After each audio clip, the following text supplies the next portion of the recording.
पोहोचले बरं का सुखरूप घरी. तर नमस्कार मंडळी, मी आहे जागृती. फायनली क्लास टीचरची रेक्टरची साईन घेऊन कॉलेजला बाय करून बसायला जागा नसतानाही लटकून आले होते इकडे बस स्टॉपला. कारण मला जायचं होतं दिदूच्या डोहाळ जेवणाला. बसमध्ये येऊन बसलेले, पण अर्ध्या तासानंतर बस निघणार होती. पण या आजोबांनी मला त्यांच्या पावकी निमकीपासून ते त्यांच्या कविता उखाणे सगळं काही सांगितलं. त्यांच्यामुळे माझा स्टॉप कधी आला मला कळलं पण नाही. इकडे निखिल दादा पहिल्यांदाच गाडी चालवत होता, त्याच्यामुळे मला जरा भीतीच वाटत होती. पण चालवतोय हा, छान गाडी चालवतोय. सुखरूप आलेलो आम्ही घरी. आल्यानंतर लगेच सगळ्यांची चालू झाली होती तयारी भरायचं. मग मी पण येऊन बसलेले थोडं थोडं टेस्ट करायला. इकडे लाईट गेली होती तरी सुद्धा दिदूचा मेकअप एकदम छान रेडी केला होता अक्काने. दोघांसोबत व्हिडिओ काढून घ्यावं म्हटलं तर आलीच, रानू आलीच मध्ये.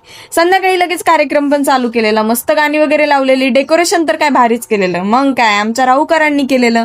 तुम्हाला पण कधी असं डेकोरेशन करायचं असेल तर खाली त्यांचा कॉन्टॅक्ट नंबर आहे. ही दोघं तर सगळ्यांनाच एंटरटेन करायला थांबलेली.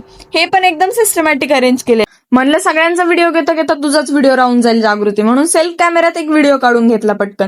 काना की राधावाला गेम पाहून मावशीवाला फोटो काढून घेतलेला. सोबतच एक अनएक्सपेक्टेड डान्स पण केलेला.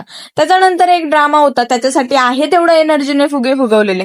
संध्याकाळचं हवामान थोडं बिघडलंच होतं, पण थँक्स अ लॉट पाऊस नाही आला आणि कार्यक्रम पण एकदम मस्त झालेला. इकडे जेवण पण एवढं टेस्टी होतं, सगळे दाबून जेवण करत होते. पण माझं तर जेवणाचा टाइम होऊन गेल्यामुळे मला तर काही जेवणच जात नव्हतं. बाकी ब्लॉग तुम्हाला कसा वाटला कमेंट्स मध्ये नक्कीच सांगा. आजसाठी एवढंच गाईज, भेटूयात पुढच्या ब्लॉग मध्ये. Bye bye.